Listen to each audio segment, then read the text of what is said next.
I think it's been a couple of years at least since I was over here. Fordham Road. And I'm going to guess that all the phones that used to be in the stations along the 4 train line going up to Woodlawn, I'm going to guess they're all still here in one form or other.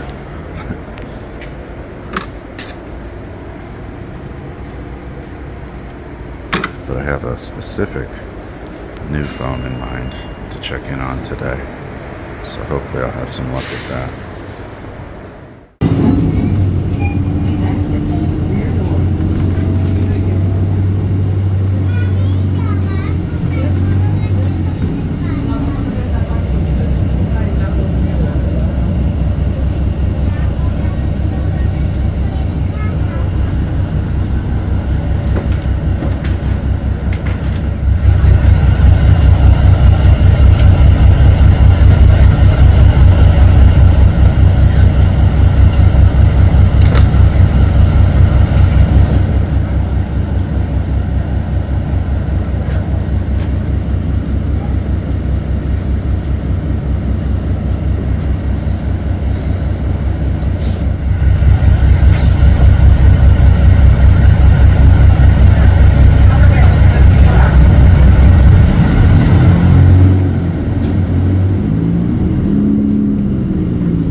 As I'm sure I've said in other videos, but in case you missed it, I spend a decent amount of my day at work staring at maps,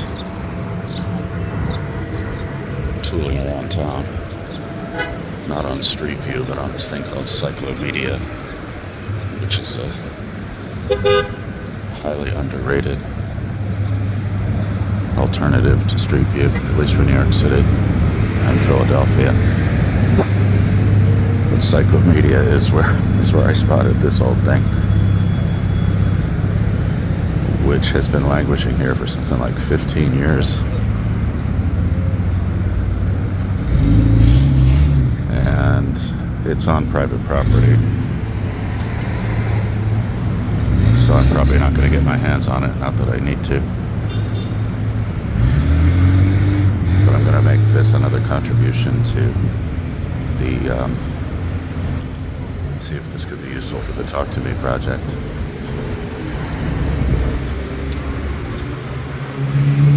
Welcome to the beautiful Bronx.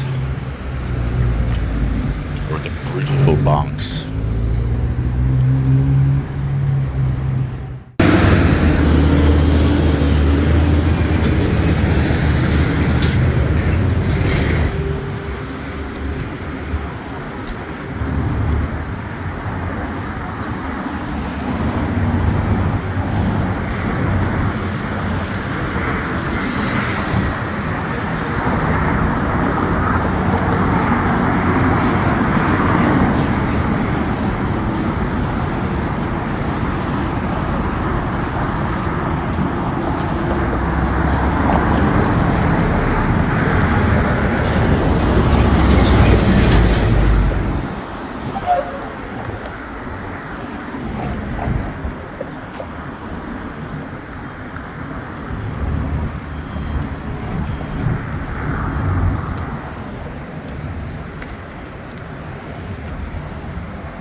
Well, this is a bridge I've never crossed, and I'll be honest, I didn't catch the name of it. I was actually just going to turn around and go back home. That was the original plan. But it's a really beautiful day.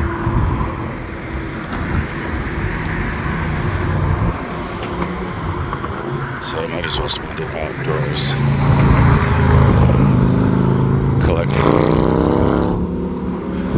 Collecting more video and just accumulating more content that I'll never have time to process or do anything with.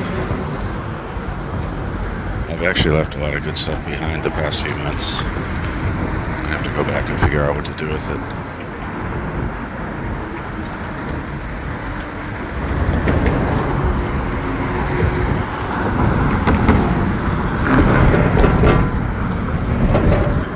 I don't know if it's a bucket list item for me,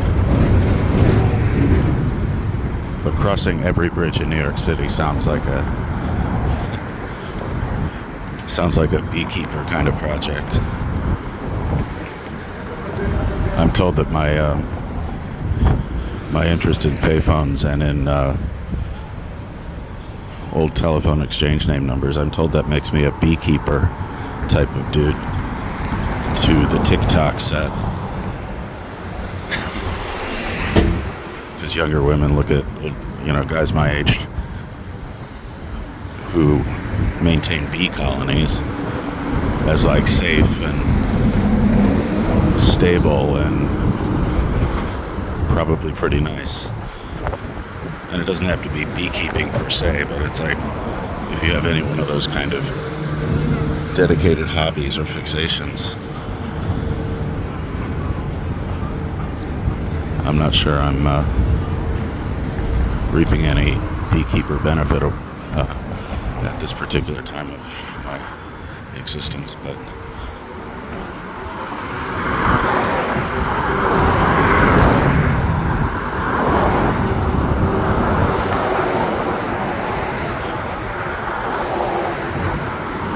I mean, in that department, I had a bunch of stuff going on up until about 8 or 9 months ago. But it's been pretty dry since then. I've tried connecting with pornographers, but surprise, surprise, they end up being kind of unreliable, unstable.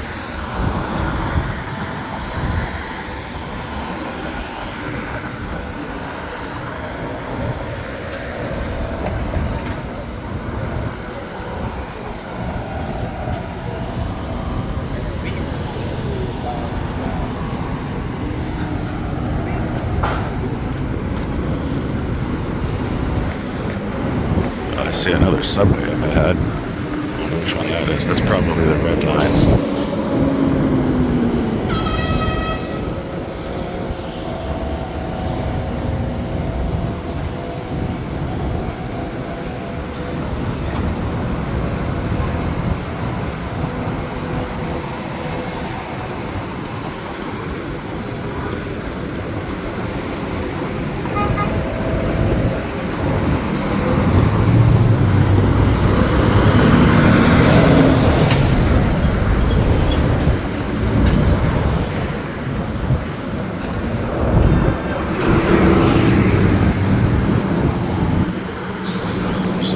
Selling water. That's actually illegal. I don't know why he's out today. It's not like that damn hot. I think they charge $2. That's why I never buy from those guys.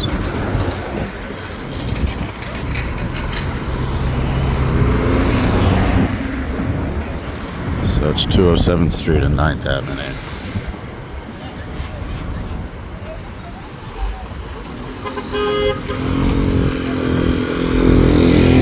Not too far from where I used to live.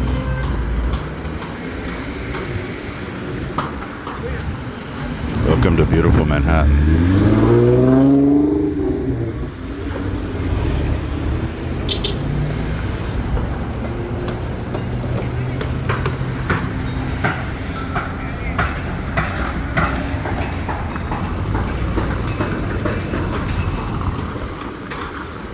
Oh, look at this. What a bonus.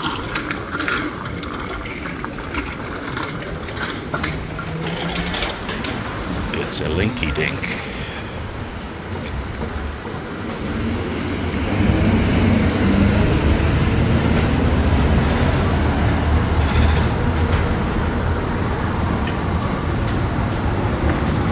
not going to show how I do this. Thank you for calling 311 in New York City.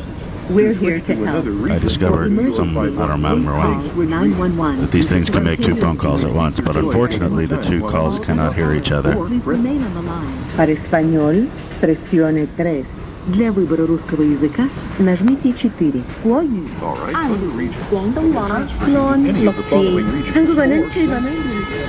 Yeah. See if those two calls could hear each other. That was 511 talking to 311. And if you patch them together on a regular conference call, you'll find that they try to respond to each other's prompts, each other's voice prompts, and it's actually kind of funny for about 15 seconds, and then it gets old.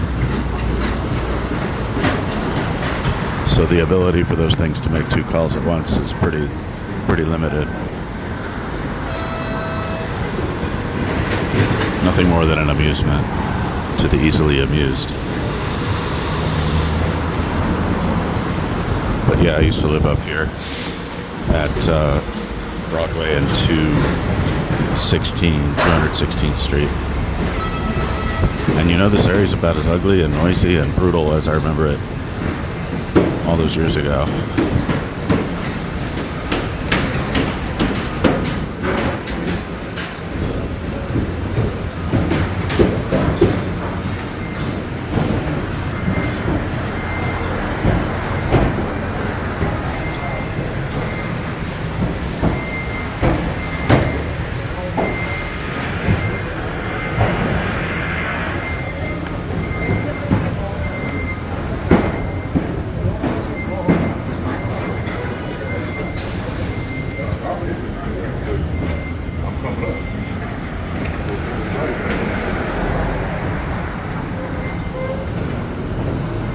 When I lived up here, it was considered a pretty dangerous, pretty risky.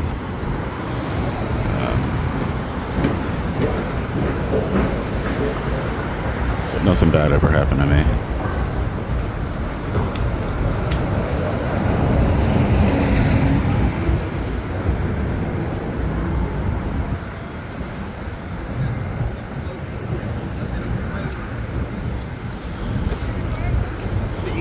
I actually witnessed a few muggings happen right outside my place.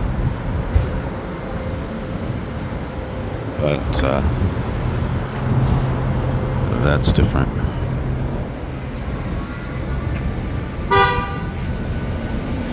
Let's see if there's a phone up in the 207th Street station. I seem to remember there being one.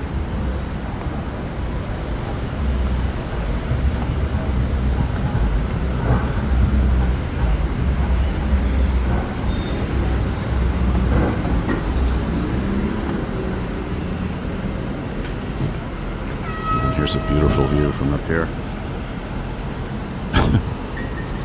Cranes everywhere.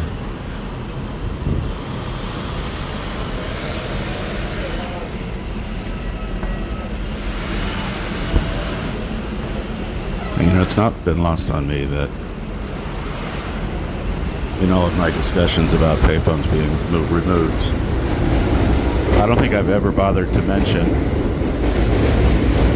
that within the subway system, these information kiosks, these information help points, these are actually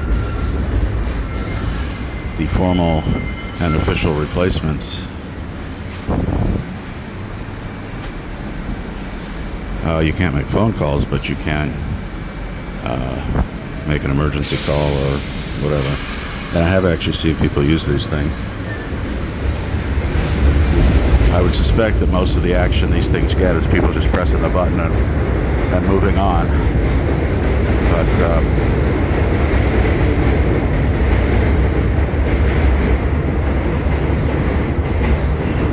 But when you start looking for them on the subway platforms, you should find like 3 or 4 of them on each platform. And they replaced payphones, like literally the payphones would have been on the exact same spot in many cases.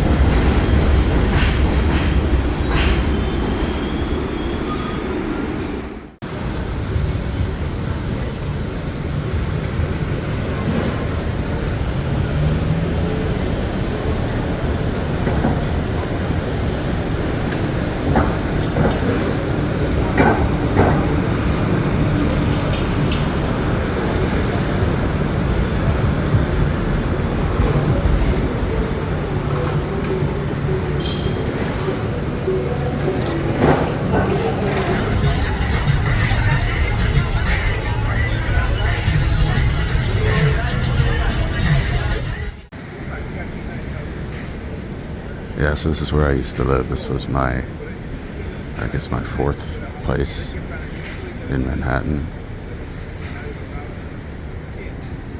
And I think I was on the top floor. If not the top, then the fifth.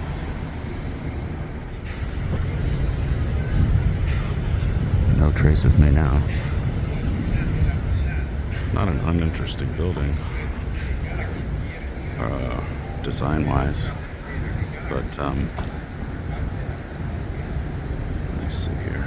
Sorry for the zoom. Shit. I mean, I always thought the address, the style of the numbering, I thought that was distinctive. 5057 Broadway. And I don't get nostalgic for it, but I do remember an interesting encounter I had years after moving out. I got an email from somebody who thought she was living in the same apartment I'd been living in. And she had this revelation because she got on that internet thing and she looked up the address, 5057 Broadway, and she found a whole bunch of pictures that I had taken from when I lived here. And she was close. She actually lived in the apartment right next door. But it turned into this sort of lengthy, weirdly lengthy correspondence. And it sort of gave me the idea, and this probably isn't unique, but it would be something if you could have like an alumni society of people that lived in a particular apartment or building, or you could break it down to where people would voluntarily share that they lived in, or that they stayed at a hotel room even. And you could form this community of transient souls who lived life as a rental. I've done this sort of thing, to the extent that you can. I've gotten onto Ancestry and other of those type of sites, and I have found the names of people who lived in my apartment before me. And in fact, it was no surprise. I already knew that one person had lived, a Japanese woman lived there for 2 years before me, and then before that, the owner's son had lived there for 10 years. I just never knew their names, but still, I thought it was kind of cool. And there's like, sometimes you want to make a connection to the people that lived in the space that you occupy today. I don't know, that's probably a lot easier than it used to be, I guess. I mean, look at this woman was able to just look up that street address and find somebody that lived right in the space right next door to her, as it turned out. But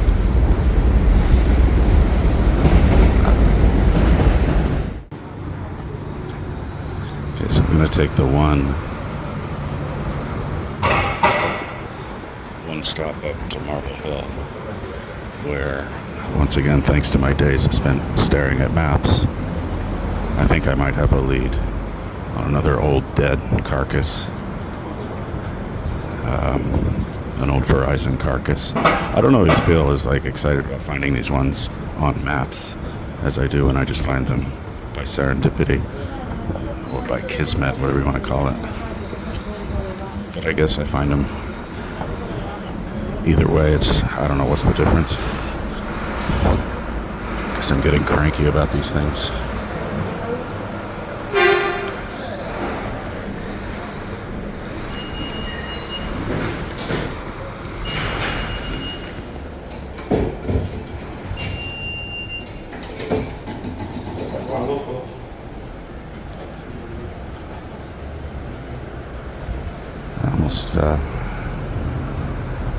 The station sucks. You have to go all the way down the stairs. You can't.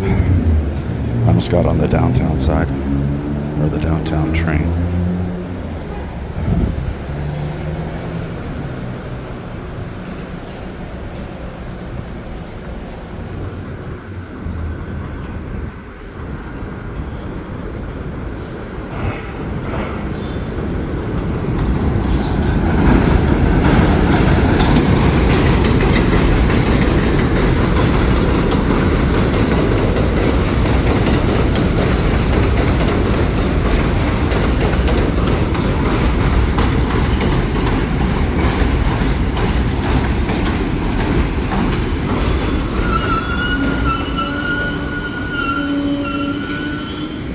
That is quite literally the train that used to keep me up at night. So freaking loud all night long. And there's nothing between me. There was nothing between my bedroom window and this. The sound of this thing taking off.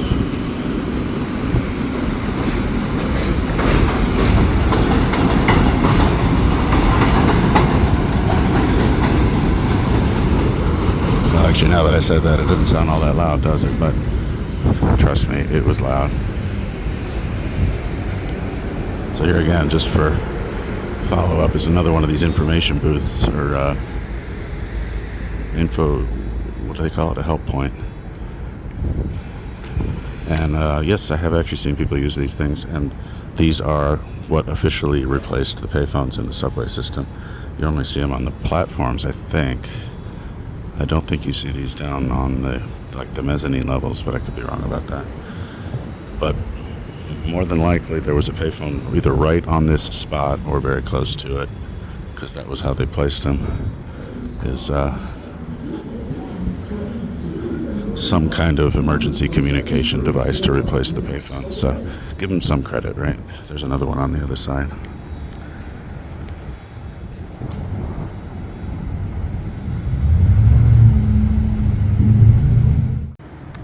Alright, that's my plan.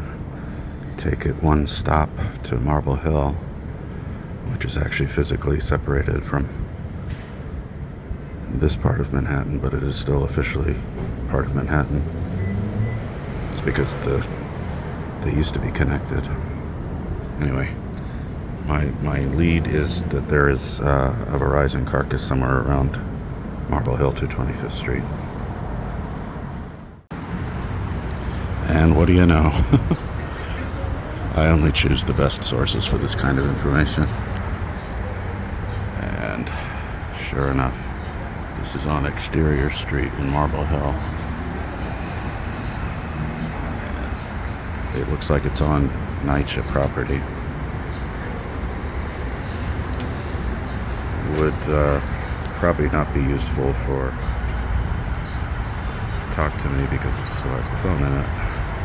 But I'm gonna look that number up when I get home, see if it's on my site.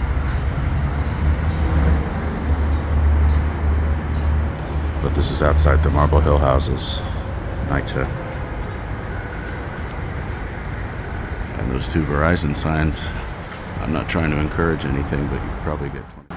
Oh, I accidentally stopped recording. I meant to zoom, but I hit the stop button. Those Verizon signs, I'm not trying to encourage anything, but I've seen them go for 25 or 30 bucks on eBay. Alright. So this one, I guess this has probably been here non-working since 2010. 13 years.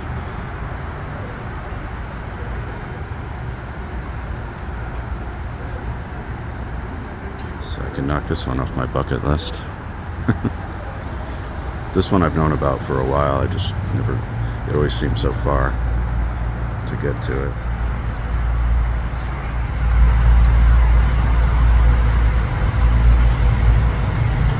And today it didn't seem far at all. Some days are like that.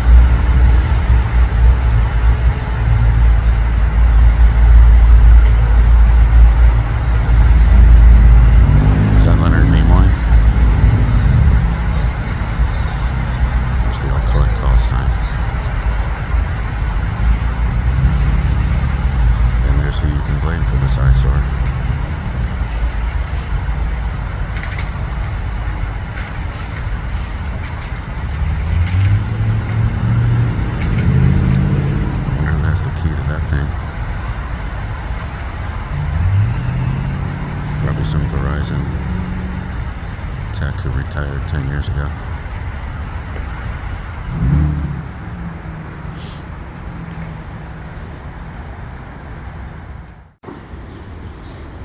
Okay, well this one was not in my sources, but I figured I might as well canvass this location to see if there are any others. And this is an empty shell.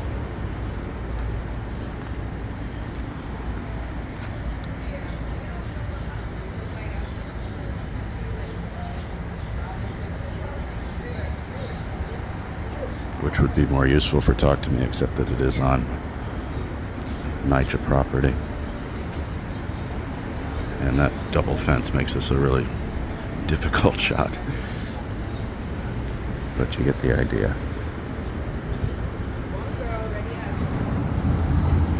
Okay, so here's a bridge I have walked over a number of times. But it's always been the other side. I always forget has a walkway on both sides. So this time I'm going to see what the other side looks like. That'll really complete my life. And that's going to be the Broadway Bridge. Take one last look at Marble Hill. Having plundered it of its payphones. I didn't really plunder it, did I? Or that would mean that I took them with me, but you know what I mean.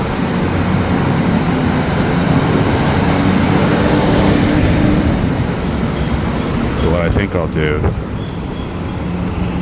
is I just realized I have the next 2 days off of work. I kind of forgot about that.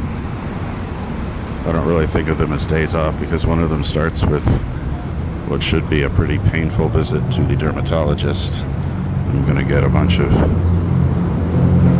just junk removed off my body. It's not a lot of junk, but it's like the kind that really hurts to get removed. But that shouldn't really take all that long. Yeah, I don't remember ever crossing on this side. This is, did I already say that this is the Broadway Bridge? Yes, I think I did.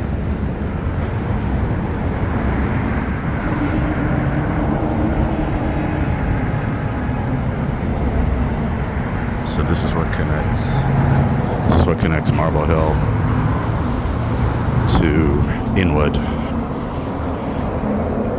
And you can't say that it connects Marble Hill back to Manhattan because Marble Hill is technically considered part of Manhattan. In the old days, that meant that living in Marble Hill came with the bonus perk that you could get a 212 area code phone number. It's amazing how, the mystique of the 212 area code still holds. I think it's pretty wanky, but what can I do? The mystique still holds.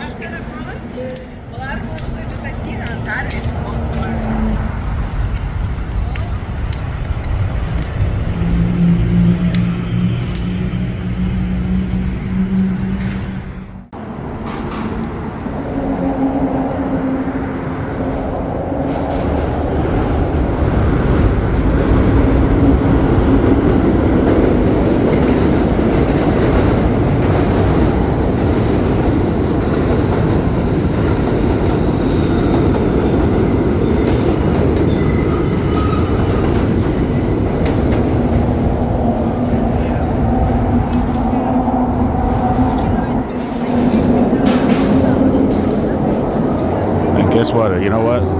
It looks like the walkway on the other side is closed anyway. So I would have had to break out of that habit one way or the other. Oh, I hate these kind of fences. They give me migraines.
There's a spotted lanternfly. Oh, there's another one.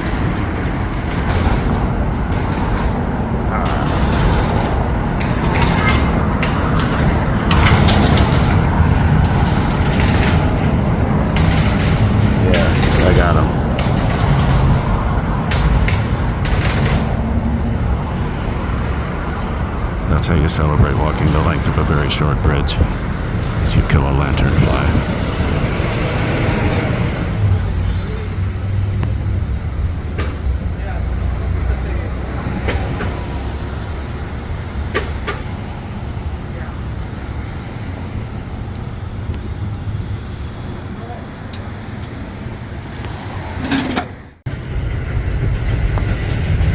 Okay, so I'm going back down, passing 50, 57 again. And that's where you can hear how fucking loud that subway is when it rolls by here. Just imagine that at 2 in the morning, every 10, 15 minutes. Now, when I lived here, there was definitely no liquor store downstairs. I think this was just apartments. Who knows what a difference having a liquor store right in my living room, so to speak, would have made in my alcohol career. But yeah, Inwood Hills Spirits and whatever. And they have a 50-57 sign too. But I think this one's classier.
I don't think I'm going to make it to the Talk to Me today, because there's another one that I need to see. This is the Grand Concourse, and I'm heading down to, I think, Tremont Avenue. This is where I'm reminded once again that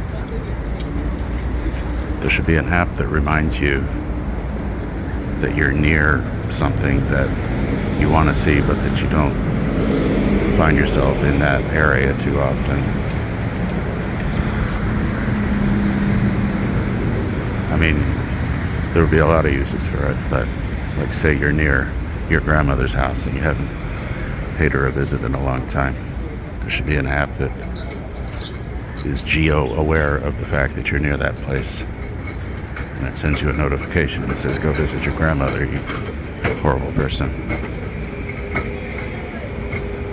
Such an app would have been perfect in this case, but I just had to sort of go on memory. Let's hope it's still there. There should be a payphone at the subway by Tremont.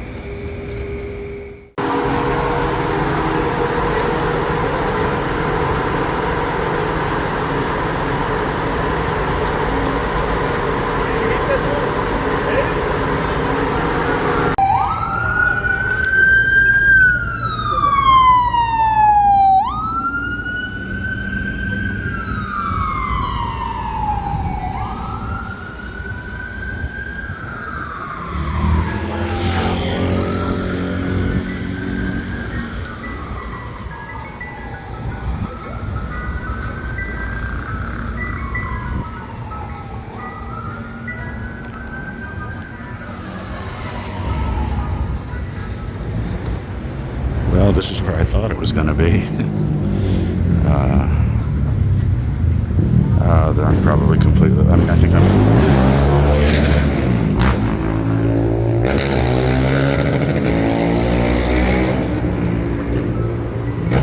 Tell you what, the Grand Concourse is quite a trip.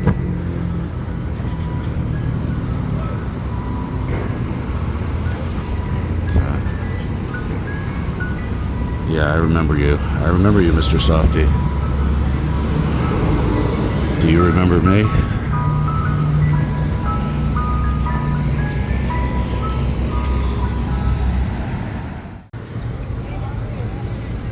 Okay, I see now. I'm supposed to be at the other end of this subway station entrance.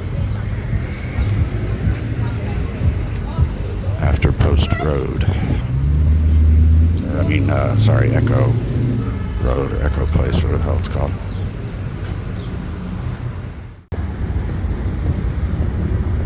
Well, that's a bummer. This is the spot where it was up until 5 or 6 months ago.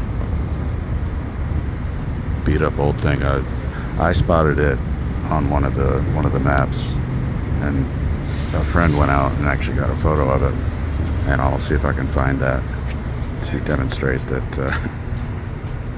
Well, I just chased after a ghost.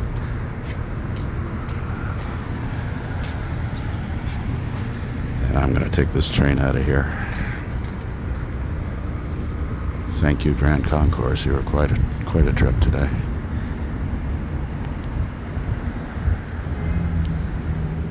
This is like a scene out of a Charles Bronson movie. Whenever they'd go to the subway stations, they'd be completely empty. And that wasn't because they cleared out the station to do the filming. It's because that's what New York City subways used to be like outside of the rush hours. Nobody wanted to be down here, but that's not why it's empty here today. It just happens to be empty midday.